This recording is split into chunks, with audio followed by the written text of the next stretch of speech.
Hi, good evening, dear eminent leaders and our distinguished audience.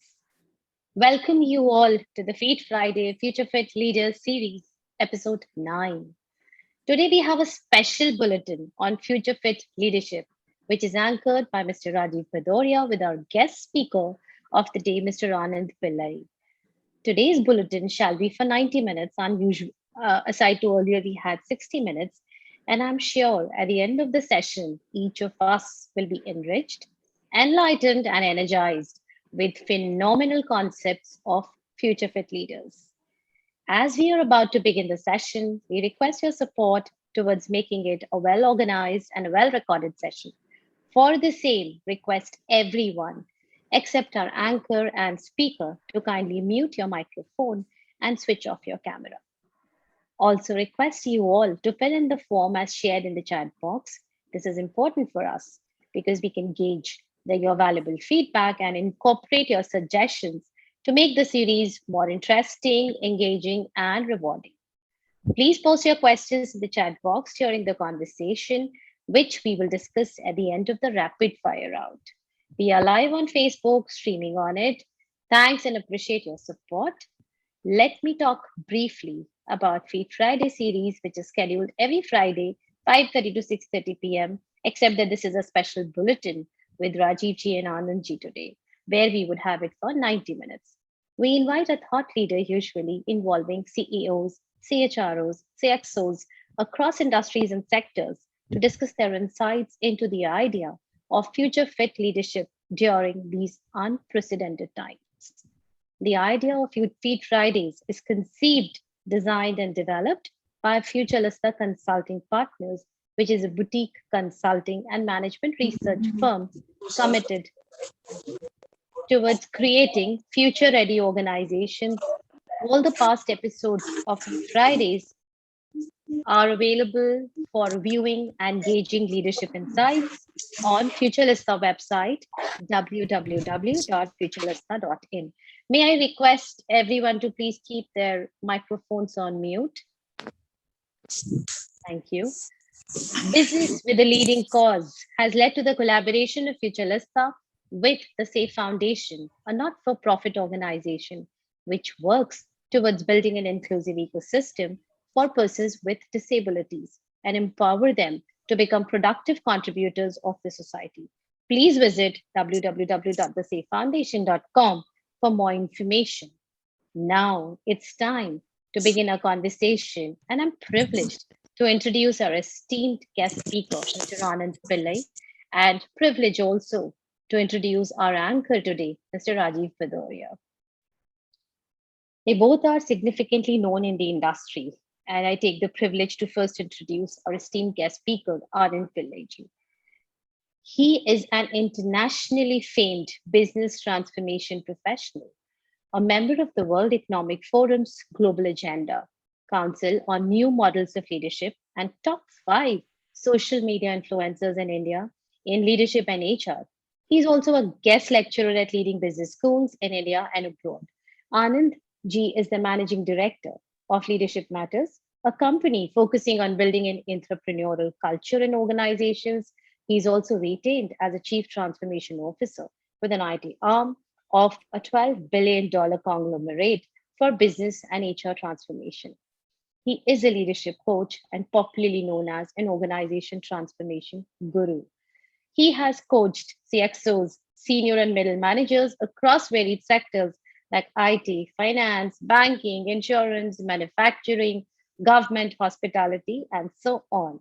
He has served at fairly large senior corporate houses as Senior Executive Vice President HR and Chief Learning Officer at Reliance Industries, Global Head Talent Transformation at HCL Technologies, and many more. He has many accolades towards his innovative work in talent management, leadership development, and employee engagement. He has special award for his patented work on employee passion measurement and its application in employee engagement and leadership grooming. A certified behavioral analyst, researcher on cross-cultural relationships, entrepreneurship, and innovation, and is consulted on his work across the globe. We warmly welcome you, Anand to our Feed Friday series, episode 9, a special bulletin today. Thank you so much for honoring us for this platform. Thank you. Thank you. Now it's time also to introduce our anchor, Rajiv Ji, today, who has always been as a well-wisher to Feed Friday series since episode 1, who also is my mentor. Rajiv Ji is a well-known name, a very well-known rather name in Indian corporate community. He's a senior human resource cum business leader and has worked with big and complex corporates like NTPC, Reliance, JSPL, and as a member of senior leadership team for over 3 decades. In the course of his career, Rajiv has handled domains as diverse as power, steel, infrastructure, entertainment, telecommunication, health, capital, from incubation to execution. His strength lies in helping create a vibrant work culture which inspires engagement of workforce across levels from the shop floor to the boardrooms. His belief is that in today's VUCA world, days of programmed thinking, systematic managers are over and need to be replaced with systemic business leadership with an agile perspective. He has been the founder and managing director at Ebullient, a learning and OD outfit given to redefining learning and leadership paradigms, besides using creative ways to coaching senior executives, especially with a futuristic perspective. Most importantly, as a part of his mission to make the 400 million youth of India employable by 2025, he has co founded a startup, mytransform.com, a world class process based career counseling and learning platform which uniquely connects learning to work life using artificial intelligence and machine learning support, which helps students self explore the widest possibilities available today rather than be inhibited and limited by the obvious few occupations conventionally known so far. With this, I would like to request Rajiv ji, our program anchor, to open today's conversation with our guest speaker, Anand ji. And what a phenomenal journey, both of you. I'm so privileged to have this opportunity to introduce you both, Rajiv ji and Anand ji. Over to you, Rajiv ji, for next conversation. Well, thank you, Swati, for that wonderful introduction, both of us. Anand, welcome to this talk show. In fact, it's a great privilege for us to have you here. And the point is that, this has been so interesting, that we were looking forward to this conversation today, this evening with you, with all our open heart, mind, body, and soul all together, because of the phenomenal understanding that you have of this whole nature of how the world is unfolding. So in this context, see, Anand, 21st century basically is an arena where, there are trends which are changing as business driver, and the global drivers are also driving together in terms of technological disruption and market turbulence. Now, in this context, continual change has become the business driver, which means that there are change taking place at every given point of time. The parameters seem to be changing not sequentially anymore, but simultaneously, therefore adding to the complexity and the magnitude of change. So in this context of change today, what are the few mega trends that you see emerging around for the coming future, which we'll all have to confront, whether we like it or not? Yeah. First of all, thank you, Rajiv, for that launching pad and the context setting. There are three things that we will have to, keep in mind. If you asked me this question 15 months ago, I would have given you a very different answer. The reason why I'm saying that is the world before COVID and the world after COVID is almost a completely different world.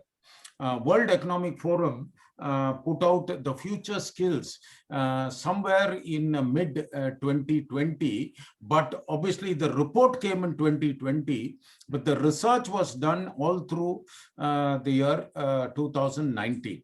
And when they put out the report, they said the trends to watch out for is, service.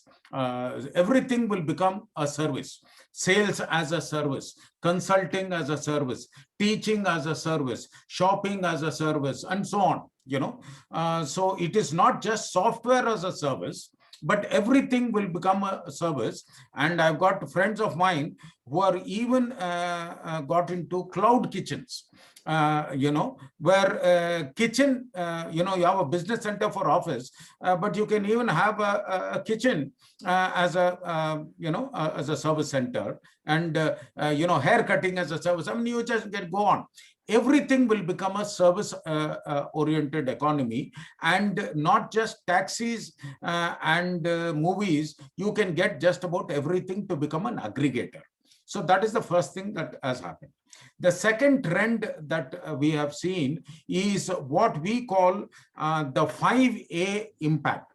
And what is the 5A impact? In fact, one of it is in your area, where you're empowering and educating people. Anytime, anywhere, anybody, any device, and any mode. You can today, for example, some of us are talking on the phone, some of us are talking on the laptop, some of us are talking on the iPad, some even on a computer or a kiosk. It could be any device. And the fact that we are in Delhi doesn't mean our participants are only in Delhi NCR. They could be anywhere in the world in our time zone. So it could be any time we can just log in. And also the fact that it is being recorded, it is being beamed all across, and anybody can participate. There is no restriction in terms of the age and so on. So anytime, anywhere, anybody, any device, and of course, any mode they can interact. Some can interact only audio and so on. So that is another trend. The first trend is everything as a service. The second trend is the ubiquity of just about everything. The third trend is what we once thought was a differentiator is now an equalizer. I'll give you a simple example. Internet was a differentiator. Today, I mean, I was priding myself in the fact that in my house, I've got a 300 Gbps connection. Well, that's an equalizer already. It was a differentiator earlier. It has become an equalizer. So that which we thought, very similar to the consumer industry, that which we thought was a luxury item has become a necessity now. I mean, when we grew up as children, a fridge was a luxury. Today it is a necessity. An AC was a luxury. Today it is a necessity. So the redefining of all these parameters, that which was a differentiator has now become an equalizer. You must have it. And you will be surprised at the people who have it. Your maid will be having a better mobile connectivity than we have. But not very long ago, 25 years ago, which is not very long ago, I had to wait 10 years to get my telephone connection and Tadka. So these are all what we are seeing happening very differently. So if I were to summarize, everything as a service is one thing, and the ubiquity of this 5-way business and this luxury items becoming a necessity, and that which was a differentiator has now become an equalizer. And back to you. Yeah, that's wonderful, actually. But and therefore, this has quite a lot of implications. Because see, the 5 A's which are operating actually give you the tremendous capacity to reinterpret the world, in fact, and kind of, this almost godlike technology is something that we can use it for both creating a utopia as much as a dystopia. Now, it is said that by, say, 2030, nearly 2.3 billion people will not have the skills necessary for the jobs available then. Also, interestingly, it would also mean that we would need to be skilling for jobs, nearly 30% of which don't exist even today. So what are these future skills, according to you, which would be actually those transferable skills, those providing fungibility to those seeking to work, not necessarily seek jobs? And also in this context, will credentials still remain as relevant, or future fit skills would alone matter? Wonderful question. So you used one word, transferable skills. So let me expound on it. In any industry or in any era, there are two kinds of skills that are evaluated: demonstrated skills and transferable skills. Okay, demonstrated skills are measured by way of qualification and experience, and increasingly demonstrated skill dependency is becoming lesser and lesser. During our days, if we used about 5 to 10% of our academic degree in our jobs, that was an overkill. Today, if you use 2 to 3% of your academic credentials in your job, it will be an overkill. And World Economic Forum and others are saying we need to constantly train people into jobs that don't exist today, into skills that don't exist, into industries that don't exist. So that brings us the question of transferable skills. What are transferable skills? Transferable skills are skills that are acquired in any situation or in any project or in any assignment, which can be taken on to another new project, another new assignment, or a new situation. I'll give you a very simple example. When I was in Reliance Industries, there was a person called A.V. Sridhar.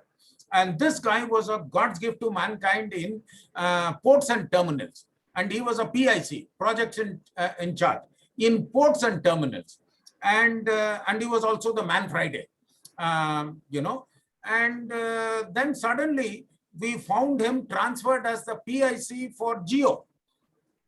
Now, I knew it, but the others were all scratching their head and said, what qualification does he have? Having handled ports and terminals, what experience does he have? And what skill set does he have to go and do the Geo or the telecom? The answer to that is he does not have any demonstrated skills or qualification. He has transferable skills. And what were the transferable skills? During his role in handling that Geo, he was doing conflict management. He was doing vendor management. He was doing variable management. He was doing task management. He was also doing project management. He was doing program management. He was doing people management, and he was also managing various stakeholders. So transferable skills are what we need to get, and you use the word fungibility. I need to see where all I can have my skill sets fungible. Today, if I have the ability to communicate, that communication skill is fungible in my day-to-day work, in my housework, in my office work, in my academic, I'm also teaching in many of the B schools, in my consulting work, and so on. So the degree of fungibility of your skill is where you will get it. Gone are the days where you had one particular skill, let us say typing or lathe work or something which was used in only one situation. Now, increasingly, we are looking at more of demonstrated skills, less of demonstrated skills and more of transferable skills. And those transferable skills are critical thinking. Those transferable skills are analytical thinking. Those transferable skills are, problem solving ability. Those transferable skills are working with people and so on. And then, of course, I will come to my next thing on competencies after your next question.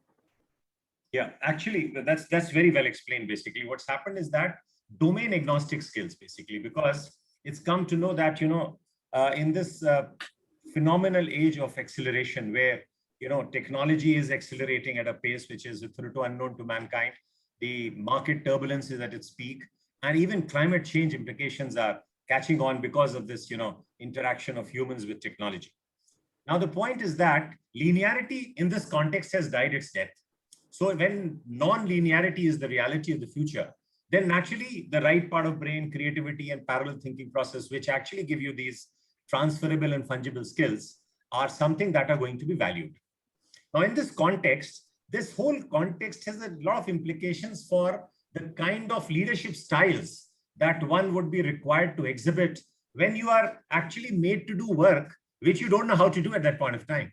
Like, you don't have the skills which you are unaware of, which you will not be knowing about the kind of work that's going to emerge in the future, and you still to be prepared for it. So how do you do that work which you do not know how to do at that point of time? So in that context, what I would say is that this organizational and business context determines what is required is adaptive leadership styles.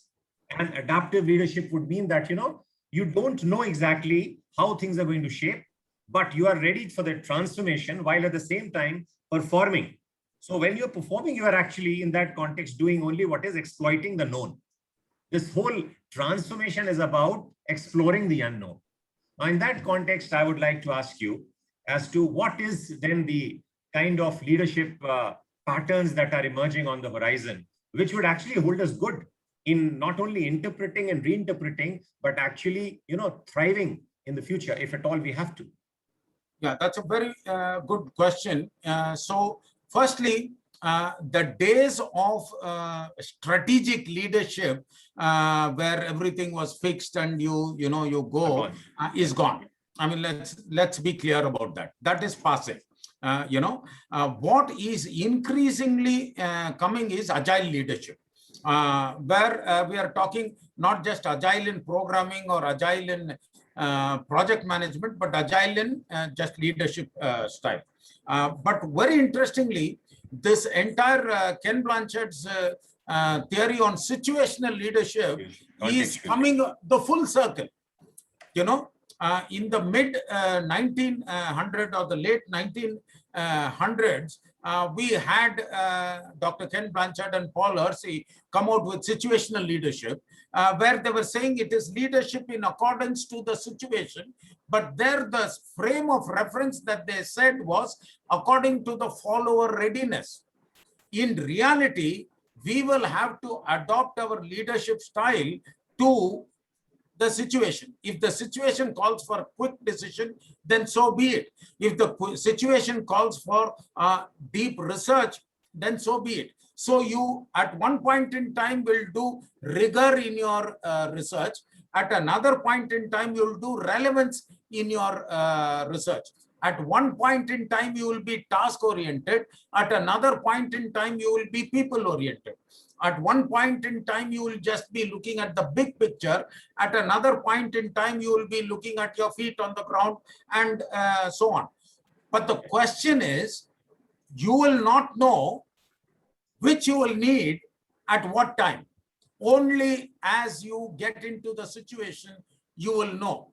And this is where agility is required.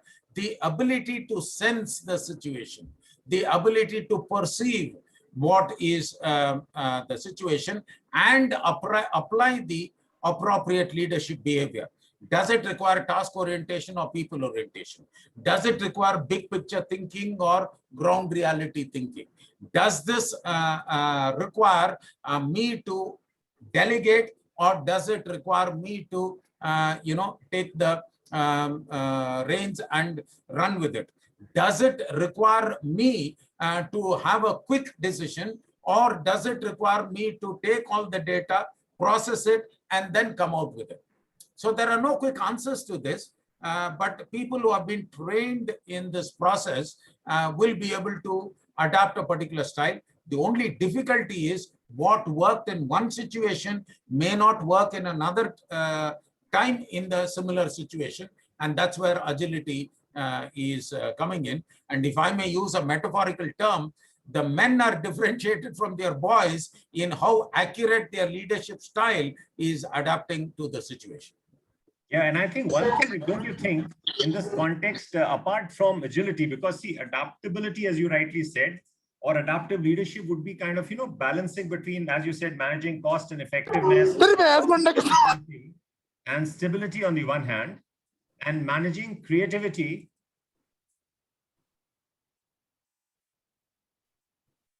Can you hear me? Yeah, I can hear you. I can. Managing creativity and managing, looking forward for those kind of, tentative and contingent circumstances in which you need to have the big picture theorem, and then you kind of, reflection is something that's required, not from day-to-day complexities alone. So what is happening is that you have to be very audacious also, in addition to agility. So what is that, realm of audacity that you think would be more required to kind of, take those kind of risks, which normally in a circumstance would not probably be justified many times.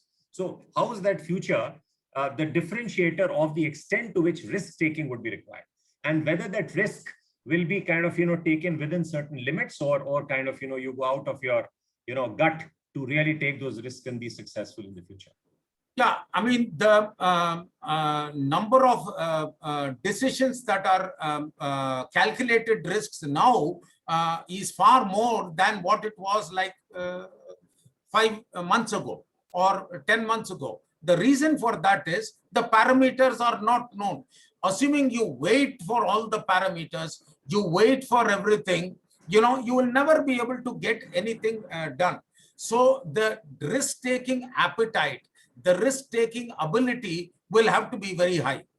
Only challenge is, in the earlier scenario, you would possibly take a risk, a calculated risk, a smaller risk, and change course. Here, what will happen is you will have to stay put in that direction and be persevering in that particular scenario. You can't have what we would call a grasshopper mind. So jump here, get into this is too risky, you go, you're not going to get very effective.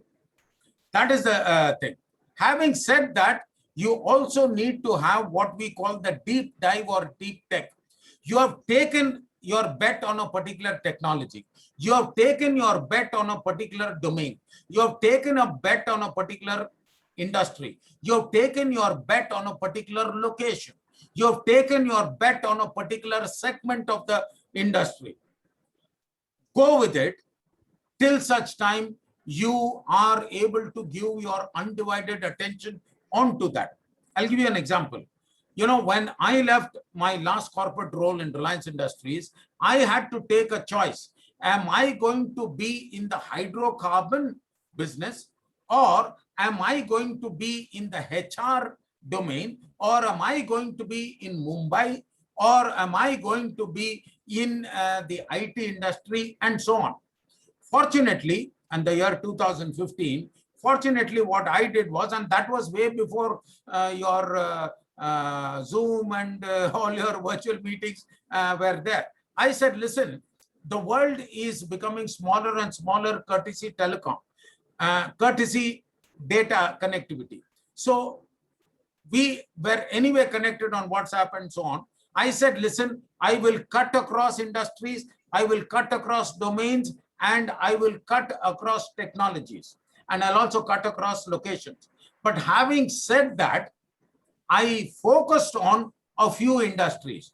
Today, I am in very heavily, from an industry point of view, largely 3 industries: automotive industry, hydrocarbon industry, and IT industry. I'm staying focused there. The second one is in terms of domain, or function. I am working largely in the area of strategy and execution as a function. Then, of course, HR and leadership as a function, and IT project management. So that's the function area. But I'm staying focused there. From a location point of view, I'm agnostic. Internet and Zoom has really cut across the locations. From an age group, again, I teach in B schools where the average age is about 22, 23. And I work in IT industries where the average age is about 28, 29. And then I work in legacy companies where the average age is 45. So that fungibility and agility has to be across domains, across industries, and across functions. That's true. Very nice, actually, because see what's happening intergenerational. This whole issue is about diversity. The kind of diversity that is emerging, it could be of gender, it could be of age, it could be on capabilities, competence, so on and so forth. Because this is actually, Anand, I would say, a world of possibility as against the world of probability earlier, when only knowns were occurring more frequently. Now, in this context today, when unknowns are occurring, this theory of probability doesn't hold good. So there is a host of possibility that can happen at any given point of time. So like you said, we've already discussed on the 5 A's. We have discussed on the demonstrable skills and the fungible skills and transferable skills.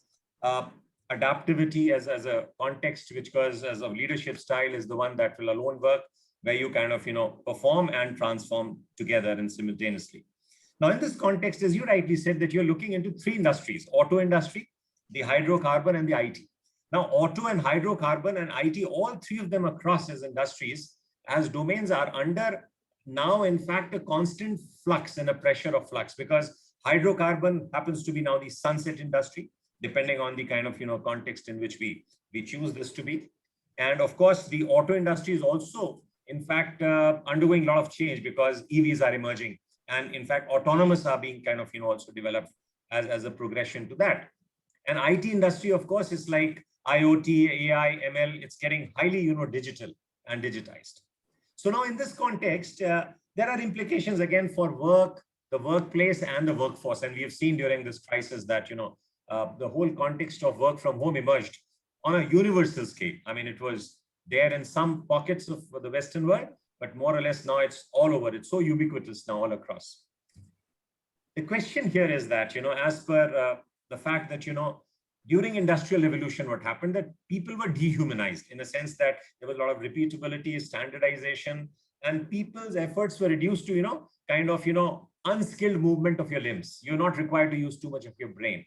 Now, in the context of today, where not only a left part of the brain, but the right part of the brain becomes more relevant because the left goes to the machines, the robotics, who will perform better for the sake of efficiency. Now, how do you see the future of work, workplace, and workforce being defined in the context of which AI, ML, and big data and IoT is being developed, where programmable and predictable goes to the robots, and the non-predictable or the unpredictable probably goes to the humans. So how do you see these cobotic creation where humans and robots together contribute to managing the unmanageable otherwise? Yeah, I want to pick on two words that you referred before I jump into the question. One word is diversity. See, the traditional understanding of diversity was unidimensional, and that was only gender diversity. If you ask me, that got resolved, or at least that got addressed in a very different way, possibly 10, 15 years ago. Everybody focused on diversity, diversity, diversity and all that. But they don't understand the back end of that diversity. I'll give you a very simple example. In fact, this happened in Reliance Industries during my tenure in Reliance Industries. And, I was in a public forum.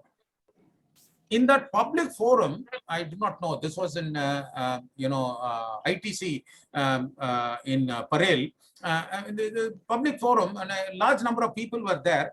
And a question was asked by a reporter, why is it that your company hires so few women in your company? There are so few women. Why is it that there are so few women? Workforce, you got negligibly low women in your company. So I said, we have so few women in our company because we do not hire women. And, the company's communication cell and PR cell was so very alert that they said, immediately within about 1 minute, I got a chit of paper, Anand, retract the statement. You have publicly told something that you should not have told. You are going and saying, as a policy, we in our company do not hire women. Anand, retract the statement. I said, no, I'm not going to retract the statement. I will have to tell the truth as it is. And the guy, the reporter, he said, sir, I want to thank you. Can I quote you? I said, before you quote me, please understand I have not completed my sentence. Yeah. So he said, sir, you have told me the sentence. No, we don't hire women. Then I told him, we don't hire men either. And the guy got confused. He said, whom do you hire? We hire engineers. And these engineers are from 4 disciplines. They are from chemical engineering. They are from electrical engineering. They are from mechanical engineering and to some extent civil engineering. And we hire them from tier 1 and tier 2 engineering institutions, IITs and NITs. Now you go back to those institutions and you tell me the percentage of women who are there in these institutions, A. B, and if you know the percentage is about 4 to 5%. How many of them will work or willing to work in places that are not traceable in Google Maps?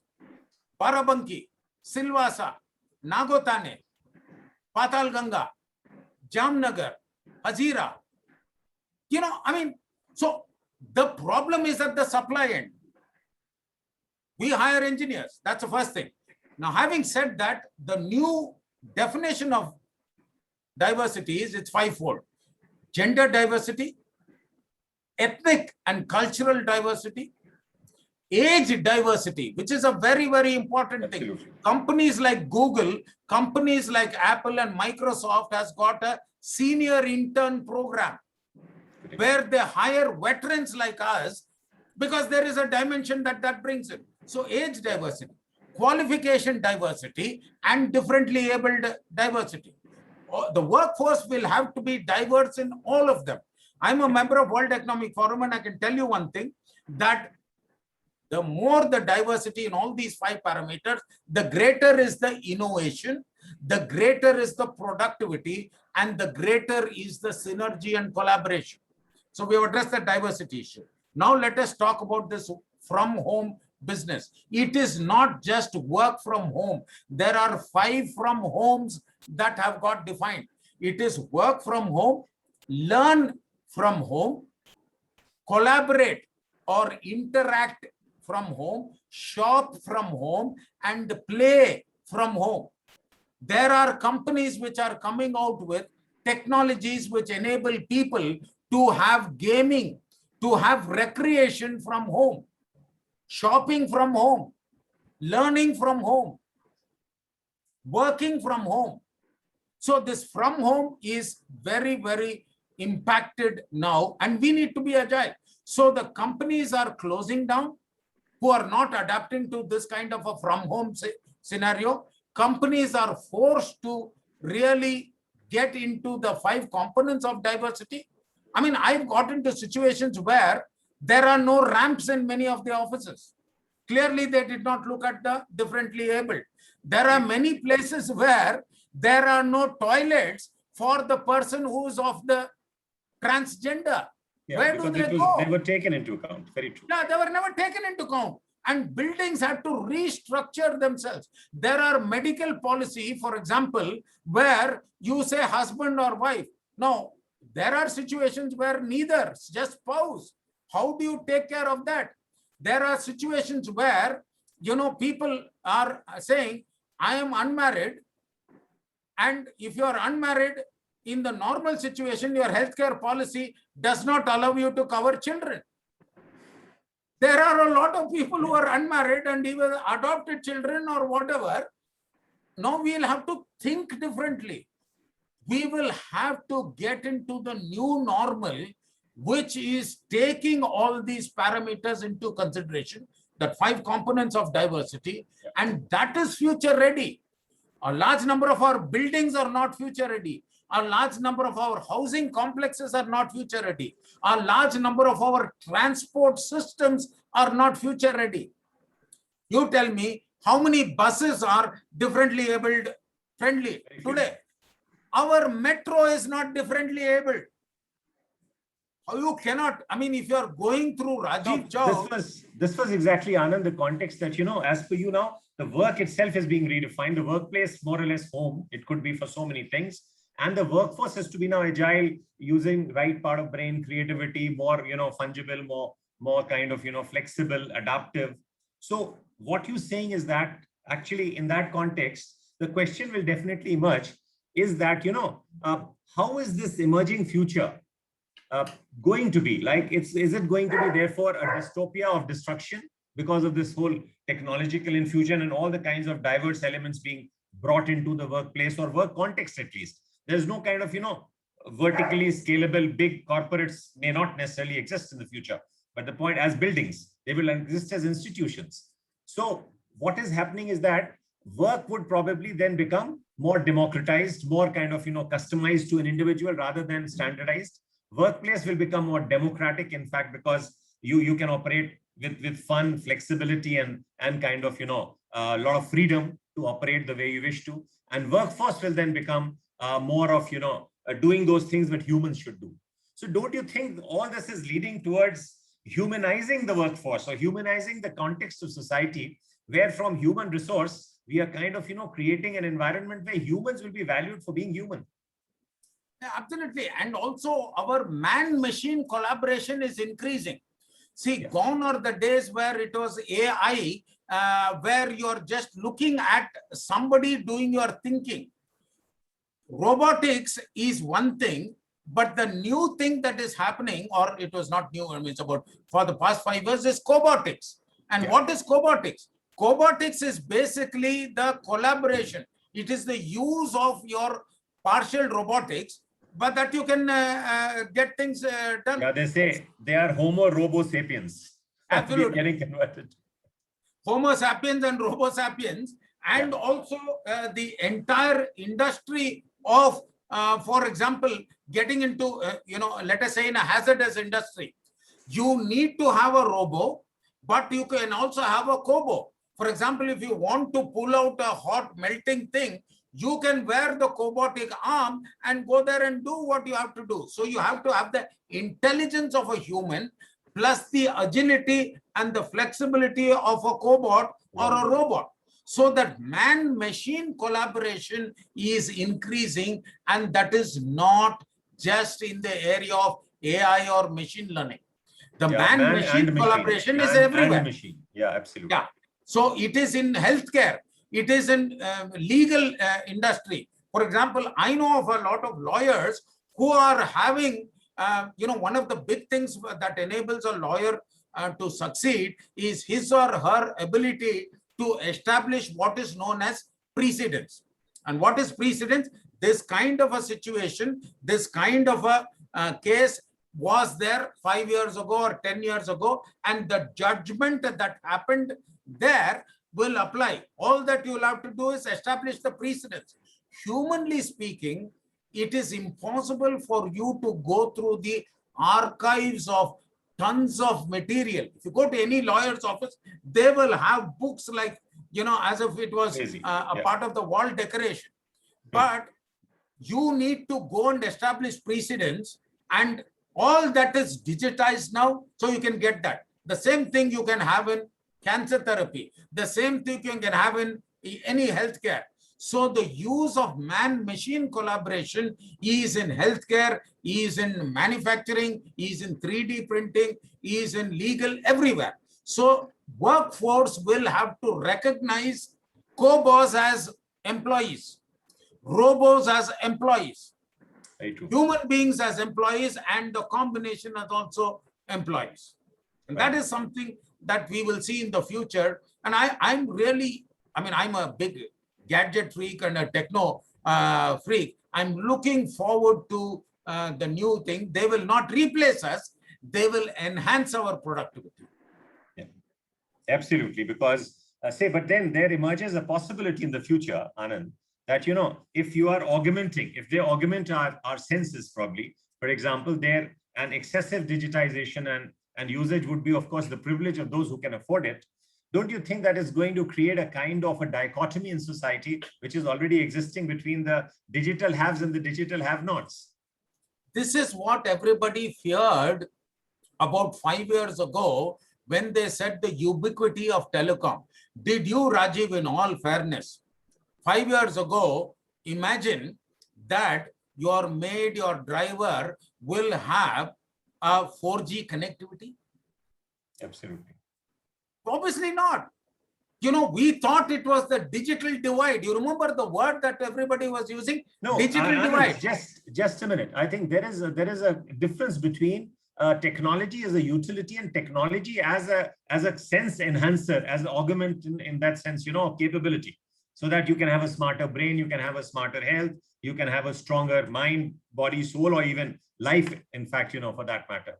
People are talking about that point of 2045, and the thing that there's a point of where the machines will become more intelligent than humans. So I'm talking in that larger context. Yes, utilities, absolutely, because the Moore's law operates in the sense that the cost also comes down every 2 years, along with the processing capacity going up. So that context is there, but there's still a possibility because how it gets distributed is also an issue today. In fact, like wealth today is a problem. Maybe now in the future, the distribution of technology itself, these wherewithals which will be used for kind of enhancing your capabilities, possibility that they might be the differentiators, unless handled differently. Yes, I mean, there's nothing called determinism, but if we can handle it, don't you think that there's a possibility that it might create a dichotomy or kind of, too much of a differentiation? This is a fear that is there. See, what has happened is the affordability of high-end technology for the common man has really increased because of automation, because of AI and machine learning. Yeah, absolutely. Now, they may not, our lower end of the society, or what we would call the bottom of the pyramid, may not be into research, may not be into all this high-end work. I'll give you two examples. If you look at fishermen are not at all technology savvy. I mean, they really depend on God for knowing what is going to happen. Now, if you look at it, there is one organization in Hyderabad called National Remote Sensing Agency.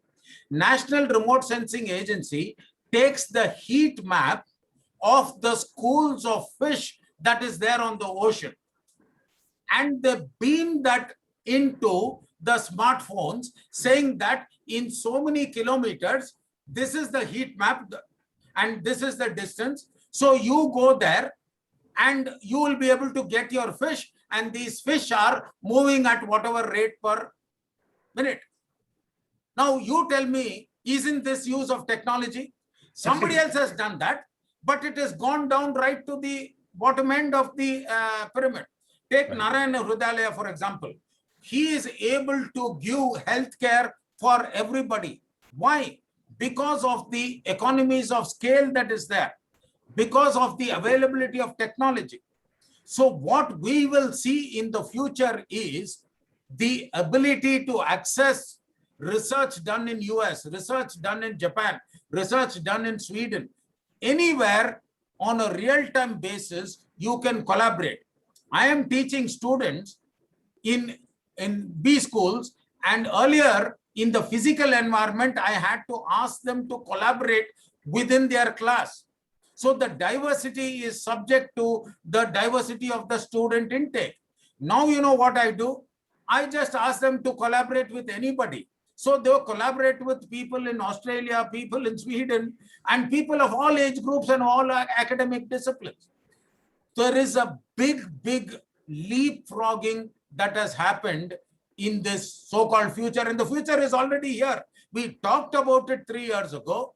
If you look at the national education policy, the national education policy has already brought in parameters which are multidisciplinary research, multidisciplinary education, and so on. So we are actually talking about the future now. That's true. I think in that context, what is it, in fact, that you make out to be whether this emerging future would be a kind of a dystopia of destructing of human values, human alignments, or a utopia or a hope of promise? I mean, does it get to be deterministic, or is there a scope of human intervention? How can we change the future or have the future that we want? For example, see, autonomous cars are the highest epitome of technological development, and they are going to happen in future. They're going to be run on automation and automated and kind of, autonomous manner, reusing, renewable fuel. So it will be absolutely neat, clean, and environment friendly. But the point is that how would you be able to use this level of technology to control the destination of the car? Where will technology take you? Or we will, if this rate of Moore's law and even, in future times, quantum computing comes to play, this technology doesn't have the fear of going out of hand, or it can still manage it and manage to drive this driverless car without controlling the steering, but by determining at least the destination of technology. I mean, technology being used as a tool, or it becomes our master. What is your take on this? My simple answer to that question is, technology is a very good slave, but a very poor master. The moment you allow technology to control you, you are dead. It is what we call the metaphorical Frankenstein. Right. I mean, where the Frankenstein takes over. Right. But having talked about autonomous cars, in a country like India, Nitin Gadkari and others, they have said in the next 2 decades, we will never have autonomous car because it will replace the driver. But look at it this way. We will have technology assisted driving. Take the case of today, a driver, he comes from the tier 2, tier 3 town. He does not know the demography of a particular city. Courtesy Google Maps, he or she can get into driving day 1 into a particular place, does not need to know even the language, does not need to know the roads, does not need to know anything. So we have the technology assisted driving, and this has given employment for a large number of other people. There was a time when these people were not at all Google savvy. And what we are now getting into is speaking the location. They don't even have to be literate. So they'll say, go to the airport or airport chalo. Yeah, absolutely. So they get into that. So anybody who knows how to speak can get into that. And even there are sensing devices which take you. Bottom line, what I'm saying is technology is going to be our biggest ally. Technology is going to be our biggest collaborator. We need not fear technology replacing us. On the other hand, it will enhance our productivity, be it that of a lawyer or a surgeon or a driver or a carpenter. Carpenters are using laser cut devices. That's absolutely fine, Anand. The point is that, technology, unless, we make a conscious effort. See, for example, if Nitin Gadkari says that we are not going to let this happen, it's not within our control. That's the mindset which we all have to change. Technology has a learning curve and it has an implementing curve as well. It will happen when it has to happen the way it has to happen. If solar now becomes so cheap and renewable source of energy and source of electricity to the car in the kind of electrical vehicles made from renewable source of energy, that is going to be the future. Mr. Nitin Gadkari can't control. That's still an old mindset. The point is that we have to ally our policies, our kind of adaptive capabilities. We have to have a good enough mindset and elaborate arrangements so that we can manage technology, as I said, by controlling not the steering but by determining the destination. So still technology is doing where it has to go. Technology is doing what it needs to do, and technology is not becoming our master. It becomes a tool. It remains a tool in our hands, a very sophisticated godlike tool probably. So absolutely, that probably is the way, in fact, in which I was kind of asking you that does technology, it has the capability of becoming our master. That that point of 2045, when they become smarter than humans, probably not only in terms of transactional jobs, but even in cognitive level of doing things. So what happens then is the question actually. So Mr. Gadkari, I don't think probably we'll be able to control, because the idea is that we need to control or give not or support or protect not the jobs but the people behind jobs. So it's not whether a driver drives. I mean, actually speaking, don't you think that driving a car and doing a job of a security guard in 21st century is a job which humans should not be doing? It's absolutely a non-value adding job. So that's what I said, when we are humanizing society using technology, so that Homo robo sapiens become, and as you rightly said, technology assisted life, in fact, and lifestyle, which will actually enhance humaneness within us, that humanism or the human instincts in us, in fact, make us more human.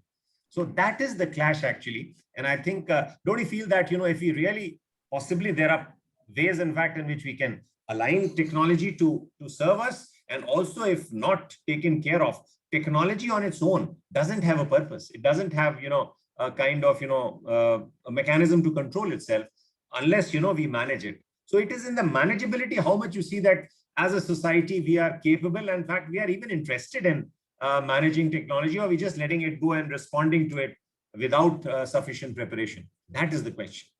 So how do you see that happening? I mean, do you see any chance of it being controlled as a tool and the sense of direction? Otherwise, other than, these cynical responses that we will not kind of, allow automated cars to come in, autonomous cars to be driven in India. Autonomous cars, if they become more useful, in fact, and then they save the parking space, they save the environment, they are more efficient, in fact, in whatever they do, because there'll be a car which will be 80-90% of the time used. rather than, even the today's Ola and Uber, which are just utilized 60% of the time. 40% of the time, they also lie idle. And of course, our own private cars lie idle for more than 90% of the time. So if autonomous cars are the right things to do, then they will come anyways. Can anybody stop it? What's your view on that? No, obviously nobody can stop it. It is how well you adapt to it. And the other one is the job of a leader is how well you package it to conform to the leaders, to conform to the regulatory norms. I'll give you one analogy, which is like 3 decades ago. I was in the computer industry, and the government, the biggest use of computers at that point in time was banks. And the bank union, they went hammer on tongs, and they said nothing doing. The bank will computerize over our deathbed. That's exactly the statement. And I don't know if you remember, there was a committee constituted called the Rangarajan Committee. And they said, okay, no computers will be installed in any bank. So the computer industry guys, what we did was, we got together and they said, okay, we are not selling computers. We are selling ALPMs. And what is ALPM? It's an advanced ledger posting machine. So we pointed out the flaws that are there in the ledger posting, and then they said the computer. So it was never tendered as a computer. It was tendered as a ledger posting machine. Why am I giving you this example?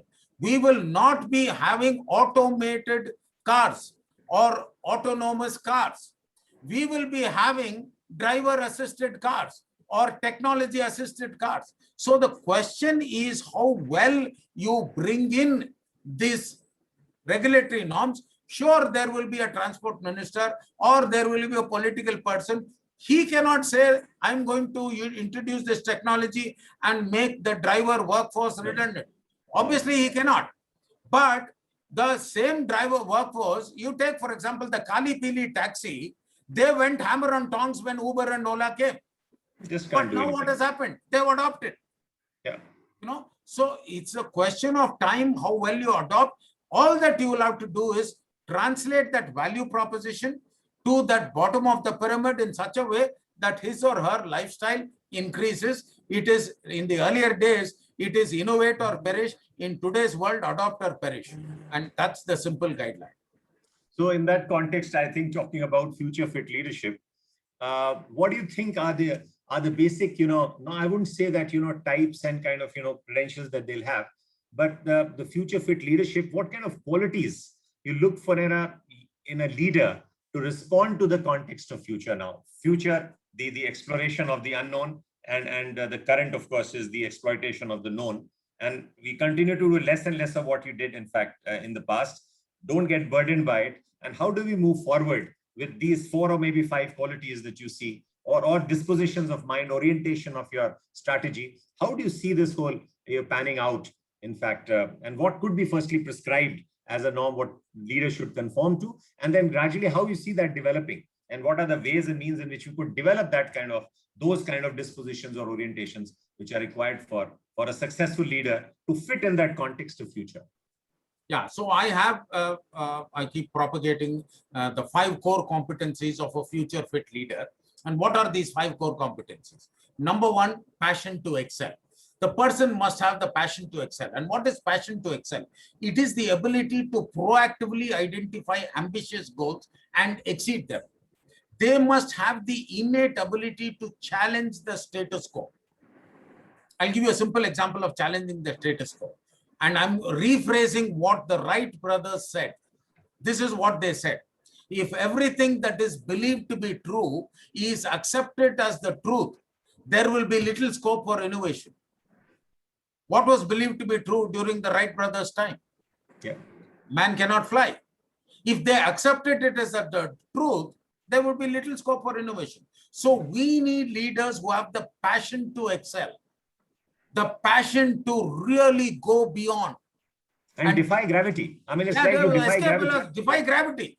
Do it. Now here I want to give you an example, and both of us have worked for the same industry. Okay. Now the audience, including all the people who are on Facebook and on YouTube, I'm addressing all of them. Without knowing anybody, I'm making 3 statements, okay? And I want everybody to challenge. Without knowing anybody, I can say that the poorest person in our audience, in Facebook and in YouTube and in Zoom, is richer than Dhirubhai Ambani when he started the company. Absolutely. First one. Second one is, in our entire audience, the least qualified person is more qualified than Dhirubhai Ambani when he started the company. Absolutely.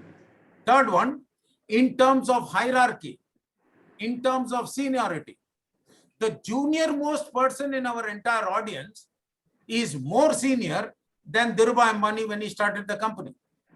Yet, what is it that made him build an empire which has got into the Fortune 100? It is passion. Passion to excel. So that's the first quality of a future fit leader. The second quality of a future fit leader is having what I would call ownership mindset. Very well or the entrepreneur mindset. No, you may or may not be an entrepreneur. See, our company focuses on building, if you go to leadershipmatters.in, we focus on building intrapreneur. Who is an intrapreneur? An intrapreneur is a corporate entrepreneur. You may be an employee. You may be doing whatever you are doing, but have that ownership mindset or an entrepreneurship mindset where you demonstrate and deliver value across organizational boundaries. See, that this is what is also called as non-silo thinking. If a HR person thinks that this problem is a marketing problem, if the marketing guy thinks that this problem is a finance problem, that is not ownership mindset. Ownership mindset is, this is my problem. This is our problem. Let us get into it. That is the second quality. The third quality is the ability to manage ambiguity. What is managing ambiguity? Managing ambiguity is look at the big picture, learn from experience and translate that. And this is where the transferable skills comes in. We need to accept the fact that we are living in a VUCA exponentiated world. There is more volatility, there is more ambiguity, there is more complexity, and there is more uncertainty in the last 15 months than in the last 150 years. So the future fit leader is one who can manage ambiguity by looking at the big picture, learn from experience, and translate that into the new situation. Right. That is the third quality. The fourth not succumb quality, to it, not succumb to the ambiguity. In fact, absolutely adapt. Absolutely. And the fourth quality is detail orientation. And what is detail orientation? Break down a complex task into smaller executable elements, but pay attention to each one of those executing elements. And here I give a statement that is, delegation is not equal to abdication. You Absolutely. Must pay attention to detail. Gone are the days where you say, I have delegated it and it is his or her responsibility. You know, we have got this monkey delegation anyway doesn't give up the ownership. It just transfers responsibility. Ownership remains with the person who is delegated. Absolutely. And that is what detail orientation is. You must have a personal identification with the task that is entrusted to you. The fifth quality of a future fit leader is lifelong learning. And what is lifelong learning? Gone are the days where you say you have graduated. It is learning formally, learning informally, learning from experiences. We are now having reverse mentoring, learning from our peers, learning from our subordinates, and learning everywhere. And these are the 5 skills that will make a future fit leader. And we can give opportunity for the audience also to ask questions. Yeah, I think that's been very well said. In fact, and we have almost come to the end of our discussion. Very well said. Actually, Anand, there's just one point that I would like to kind of, summarize what you've said beautifully is that, passion to excellence. And then when you say ownership mindset and detail orientation, probably are those virtues which are always relevant. But probably from out of these 5, you are managing ambiguity and lifelong learning is a process which actually, is part of adaptive leadership context. The earlier was like precedent. It was lying there in the past as well. So that is actually counting the trees. And here you have the big picture. So don't lose the sight of the forest. So I think these 5 can therefore further be subdivided in this sense, which will make more sense to kind of, just adapt, upgrade, modify, and change to the needs of the future. So very well stated by you that these are basically still remain because see, Ambiguity was less in the earlier days, past, and there was lifelong learning, of course, there. But now we want to constantly reinvent ourselves, over a period of time, in a situation where a person who's just at the age of 30 would have actually changed at least 1 or 2 jobs, probably. And he may be doing something which is different from the qualifications that, because of the transferability and fungibility of skills. He would get a qualification in electrical engineering and be kind of, selling something else, in the market. So I think this is going to be the future, where lifelong learning, adaptability, reinventing yourself every now and then, and trying to manage ambiguity by not a deterministic sense, not fixed purpose and fixed, mindset or fixed belief system, but constantly upgrading yourself through the learning process. And I think we'll make a good mix of the future fit leadership. So thank you very much, Anand, for this wonderful discussion and beautiful questions that are answered so very well by you. And now I think I'll transfer the responsibility to Swati. In fact, for the rapid fire she has for you, some rapid fire questions, which I think will bring about more of a summarization and kind of, discover the yet undiscovered in you. So I think it's over to Swati. Thank you very much, Rajiv ji and Anand ji. I have been really making a lot of notes. The discussion has been very enriching, and I'm sure our participants, not only here, but we have a lot of participants on Facebook. I'm sure everybody must be enjoying this conversation. So not taking more time, and this is like what typically a little bit of hot seat that we name it with a rapid fire round. I would request you, Anand ji, to maybe answer spontaneously, intuitively, and we may have a 1 word or a 1 sentence, or maybe a little bit brief. But I'll try to do justice with time and see if we can wrap up all the 10 rapid fire questions, and then we take the audience poll. So first question, Anand ji, if 10 years back you were aware of the future, today's conditions that we are in, what difference would it have made in your decision making, in your leadership today? I would have collaborated with the people I am competing with now. Okay, fabulous. So collaborate to compete. Awesome. What is one of the business challenge which does not allow you to sleep or keep you awake or bother you the most? One big business challenge is I will become so successful that I can become arrogant. Aggression, arrogance, assertion, arrogance. Oh, fabulous. Define a future fit leader in 1 word. Influence. Key leadership imperatives in today's VUCA with digital VUCA world. The new normal is the normal. There is nothing new. It is the normal. Expect the unexpected. That's an interesting phrase. How would you define the importance of values like humility and empathy for a future fit leader? I didn't get that last. So how would you define the importance of values like humility and empathy for a future fit leader? These are the building blocks for a future fit leader. Define new age skill sets needed for a leader to survive and thrive beyond COVID-19. What would they be? You don't know what you don't know.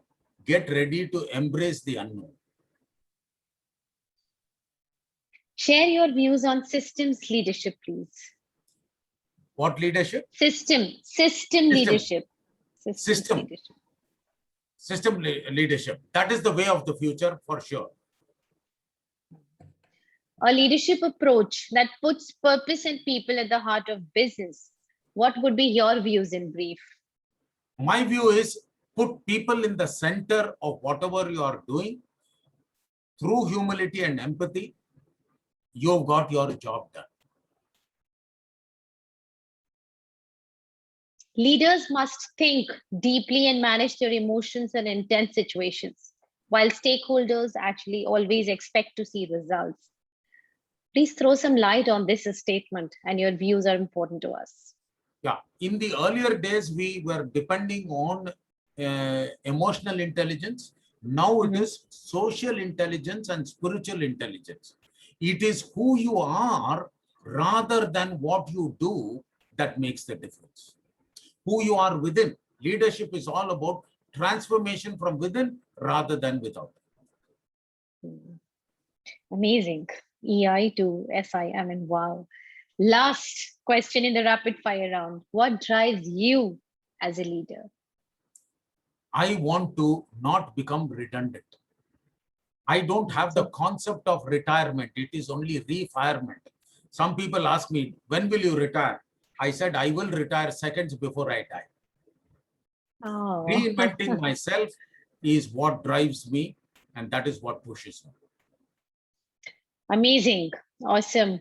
The more I have an opportunity to say, I would only say it's been really fabulous to hear from you. Your one word, everything, one statement, every word actually in the conversation today with you and Rajiv ji has been making a lot of sense to me. Rajiv ji, may I request you to take the audience questions forward, and I'm sure there must be a lot of it.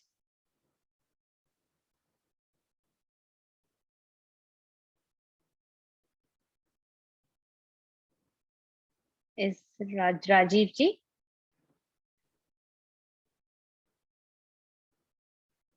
I'm surprised I don't see him there. So Raju ji has, I think, some connection issues. So why don't you ask the audience questions if you have those? Sure. I have them. So I understand 2 or 3 questions. So one is, Anandji, what is the game-changing opportunity that could create much more value than we have delivered in the past, especially when we are going through this pandemic? Yeah, see, the regularizing of the unregularized industry is where the big game changer is. Structuring the unstructured industry. I'll give you an example. Earlier, the barber community were an unstructured lot. But today, if you come out with a brand of enabling that to get into a brand where you aggregate them, that is a big opportunity. If you look at the country's largest startup or most valued startup, what did they do? They regularized the tuition, which was an unregularized industry. They structured that tuition and just education, which was right across the thing. So the big game-changing opportunity is structuring the unstructured, be it tuition, be it delivering even advice or coaching or doctors, for example, Protea or any of them. That is a big game-changing opportunity. So which means, if I understand it correctly, there is also sometimes a necessity that drives you to build an opportunity which may be a game changer. Yes. Whether it's in some cases consolidation of certain services or certain community, or in some cases it may be somewhere segregation. Yes. Rajiv ji, would you like to take the rest of the questions, or shall I continue? Because I think you continue, because I think there's some problem of the connectivity here at my end today. Please go ahead. Okay, thank you. Now my second question. How do you define situational leadership in highly uncertain times of today when context is completely unknown? Is there a paradigm shift in leaders' mindset with developing more leaders than taking higher risks? So is there something that has been completely shifted, is what I understood from the question. Yeah, see, the days of one style of leadership being effective is gone. Situational leadership basically postulates 2 things. First thing is, there is no one size fits all. It is different styles for different folks. So for person A, you adopt a particular style. For person B, you adopt a particular style. So different style for different folks. The second aspect of situational leadership, which is a very interesting twist, is different styles for the same folk or the same person, depending on the task or situation. I'll give you a simple example. The way I deal with Swati is very different from the way I deal with Rajiv or the way I deal with Manish, because it is different styles for different people, but different styles for the same person based on the task or the situation. So the way I deal with Rajiv on one particular situation will be very different from the way I deal with the same person on another situation based on a task. So when it comes to, let us say, panel discussion, the two of us are equals. Whereas when it comes to, let us say, a particular area where we will have to work together, then depending on who has got greater domain knowledge, who has got greater subject knowledge, he is the master. So it could be Rajiv who is driving, or it could be I who is driving. So different styles for the same person, depending on the situation, different styles for different people. And that is what situational leadership in essence is. But just on an additional point in what you just elaborated, how much of learning about an individual styles of learning as a leader would actually increase, or that ability of a leader to will increase, especially in the times of pandemic, because things are so fast, so much of change is happening, and especially in the time when we're not even able to meet each other in person. It's just a little bit of our body parts is what is visible, like a face and just a little bit of chest. So how do you actually understand in this time? Is there a complete shift to sorry, please go ahead. Go ahead. I mean, basically your question is, this is what all the B schools are struggling, I don't know, today the news came out where we are having students of the 2020 batch who never anticipated that they will not have physical classes at all. What is the big thing in B school? It is collaborative learning. It is the hostel life. It is the night life. It is all that fun thing. All that went through the roof when the pandemic hit. When the pandemic hit, all that went through the roof. Bottom line, what happened was, we need to learn to get used to the new normal and get to understand the person virtually. Fortunately, we have what we would call profiling. Fortunately, we have what we would call the virtual collaboration. So that is increasing the productivity. Bottom line comes to get used to virtual interaction, get used to virtual collaboration, get used to virtual working and virtual studying for us to become that much more effective. Gone are the days where physical presence is necessary. Take our case, for example. Rajiv is just across my building. You are in Orissa, and our participants are all over the world. But we are in one platform. This would not have been possible had we not leveraged this technology as we go forward. So that's the getting used to. How soon you get used to this is where you will be accelerating your learning curve. So that means all the more it is important for a future fit leader to be very relevant. Absolutely. In terms of the learning, in terms of the application, and in terms of understanding, because the context is changing. It's very, very dynamic than we've all anticipated ever. Great. Last that I have received from the audience, and this is more, very, I would say quite related to what we've been talking about, that this is pandemic. This is a slightly, I wouldn't say slightly, it's a devastating time for most of us that we've been going through, and we may try to just side it off, but it is not. It still comes back to us. So how importance of emotional intelligence has increased in times today, and what is your view on the deteriorating mental and emotional health, which impacts or which leads to a high impact on leadership? Yeah, there was a time when people looked at employee engagement to be a physical activity. Now, the kind of mental challenges that have come to, employee experience will not be complete if you are not looking at employee wellness.